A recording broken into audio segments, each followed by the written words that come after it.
Roger 1 David, this is the reshoot.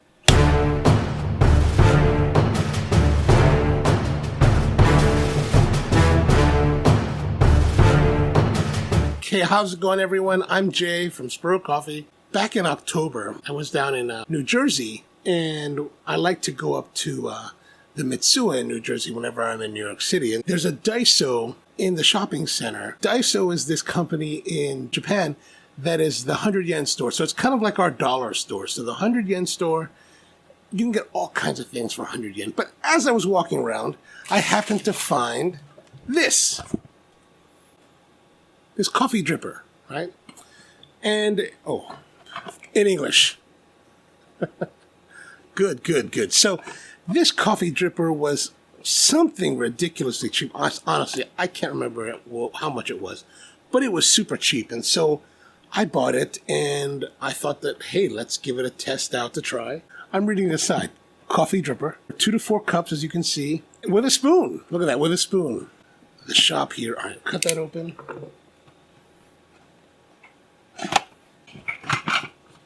And what's inside? We've got our dripper. Oh, and a cup. Okay. All right, let's move Senator Chang out of the way. So we've got our dripper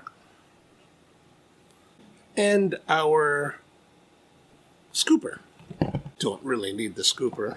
Let's look at the dripper. So the dripper is it's a 3-hole conical shaped dripper, basically a wedge shaped type of cone, wedge shape with 3 holes at the bottom.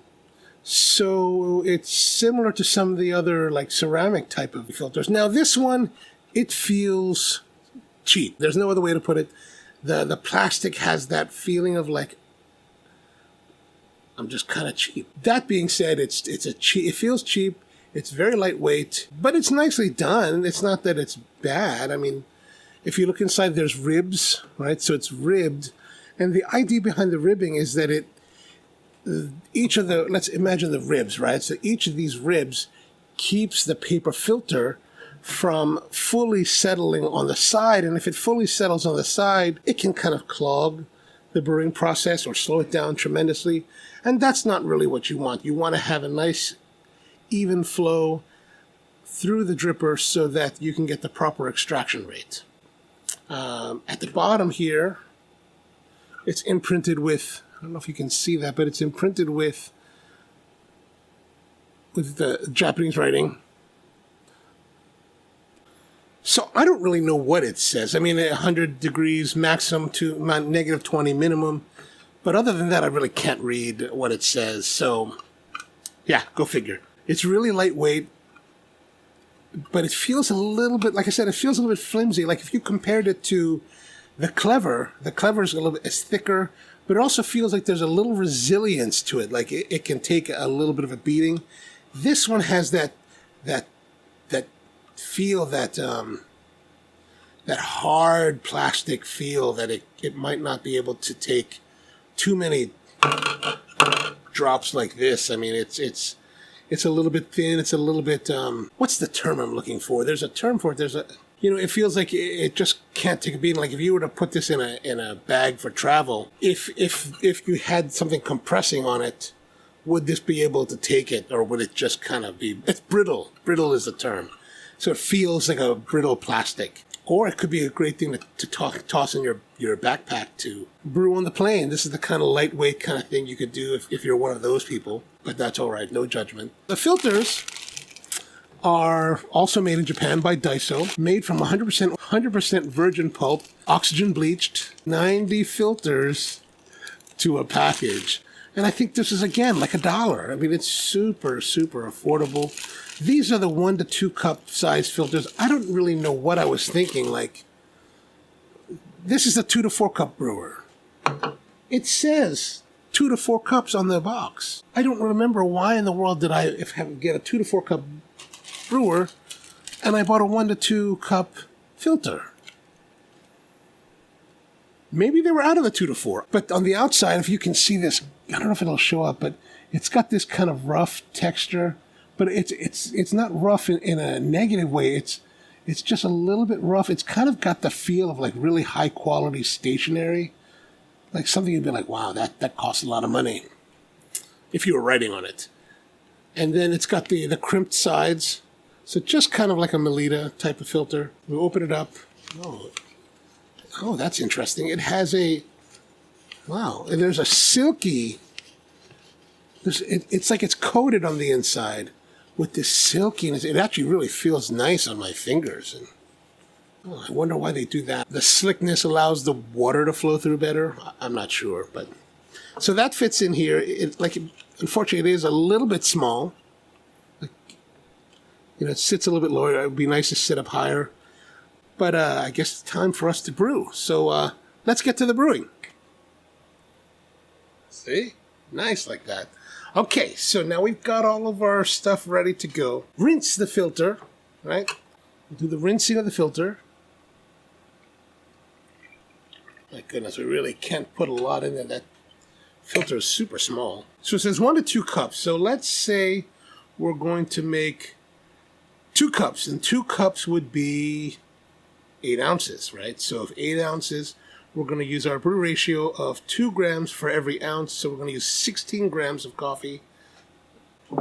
So today's coffee is the Finca Limoncillo. It's a beautiful Pacamara yellow honey process from Nicaragua, from the Mirish family. Oh, 16 ounces.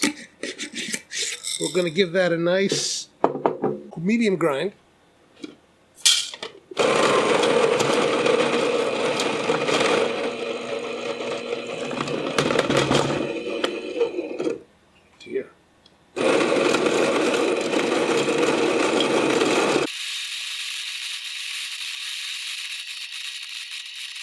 All right, there we are.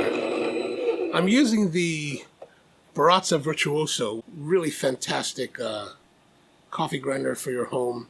So if you're in need of one, you know where to go. All right, so, oh, nice coffee there. All right, I'm going to put the coffee in here.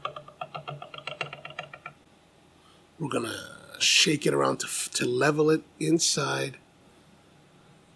Add a little more boiling water. We're going to start off with just a slight brewing. We're going to just really, really control the water flow to get the coffee saturated. And just kind of go with a pulse. I'm going to put about 1.5 ounces right now and let that do its thing. So 1.5 ounces, we're just at just passing the 30-second mark.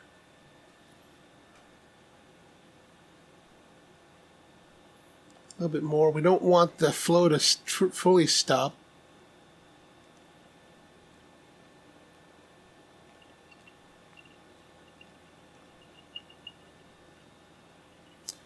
There's 2.5 ounces. We're just coming up on a minute. So again, we want to have a brew time of about 3.5 to 4 minutes to get the proper extraction. So this is one of the things where we're just going for the very first time to really get a feel for it. But it really shouldn't be much different than what you would do for a V60 or B House or Kalita or any of the other type of like pour over type brewers. We're at 3.2 ounces, about 1.5 minutes. So we're looking to get about 4.25 ounces by 2 minutes. That should put us right at the halfway mark.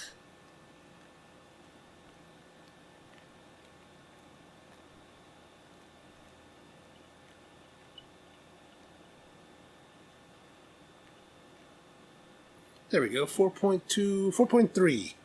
1 minute, 57 seconds.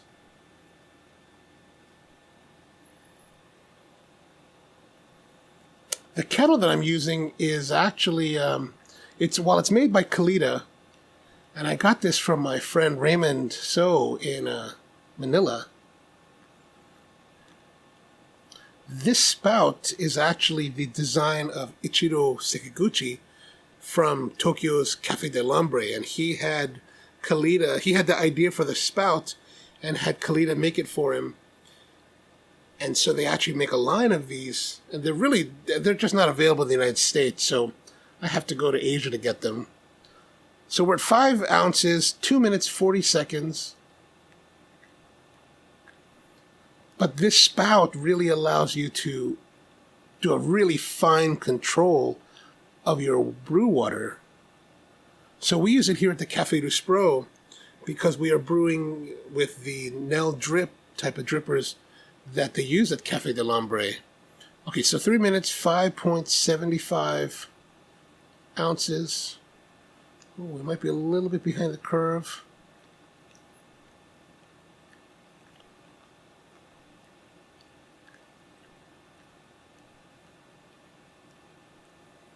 Three minutes, 25 seconds.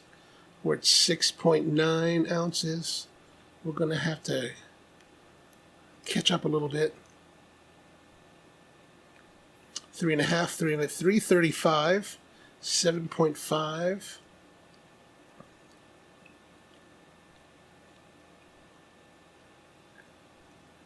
8. Let's go to 8. We're at 351. We're going to go to 8.25. Okay, good. 8.25. 3 minutes, 4 minutes. Not bad at all. Not bad at all. Not bad at all. See, 4 minutes. 4 minutes. All right, good work. That's pretty much it. And the coffee bed looks pretty good, right? We'll put that over here. And now we've got our coffee. Let's do a little light challenge. How does it look? Pretty clean? Pretty clean?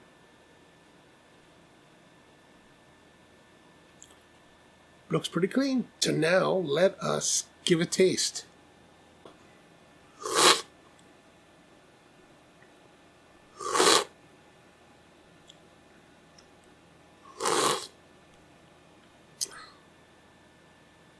Yeah, that's pretty clean. It's got some tannic notes, a little bit of bitterness, you know, that's really kind of pleasant, kind of like that nice California Cabernet Sauvignon with that oakiness, right? So it's even kind of a little bit of woodsy note, but there's a nice acidity to it. The acidity kind of has, I would say it's kind of like kumquats, but it's a very, very flavorful coffee. This is the Pacamara. Pacamara is a hybrid varietal of coffees known as the elephant coffee. It's a combination of the Pacas variety and the Maragogipe. And the Maragogipe and the Pacas together make this really, really big bean. I mean, it's bigger than most any other bean out there. The Maragogipe is very big. And so it's got this really kind of interestingly like funkiness to it. Just really interesting. And the farm, Limoncillo in Nicaragua, they just do such a wonderful job. And I just thought it was so interesting, so unique, so really fascinating and wonderful that we had to bring it in. Yeah, it's a good coffee. The flavors are really clean. Let's look at this. So we've got the paper filter, and the paper filter is really, it's easy to get rid of, so we just toss that out. And it's pretty simple.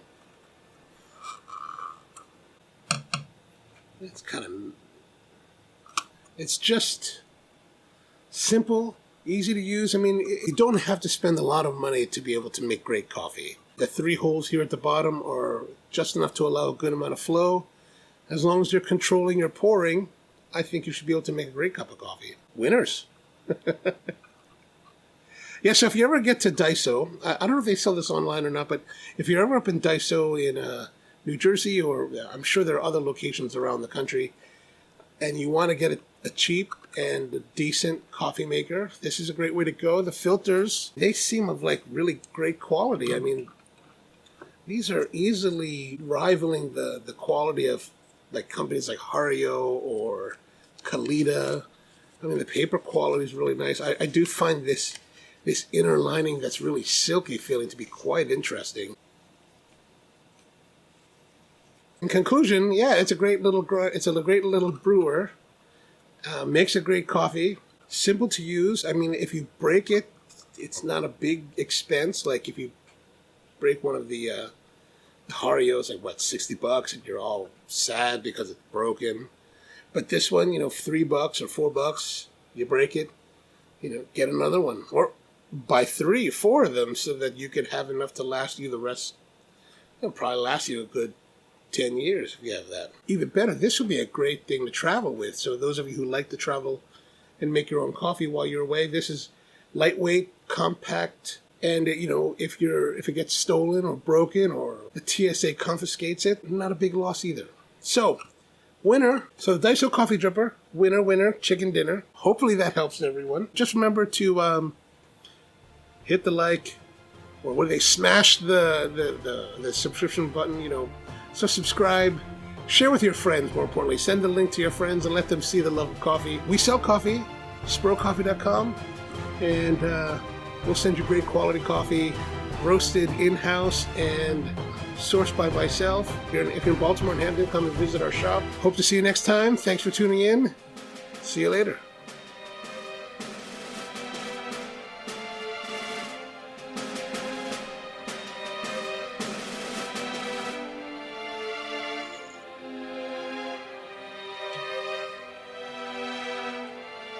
Cut.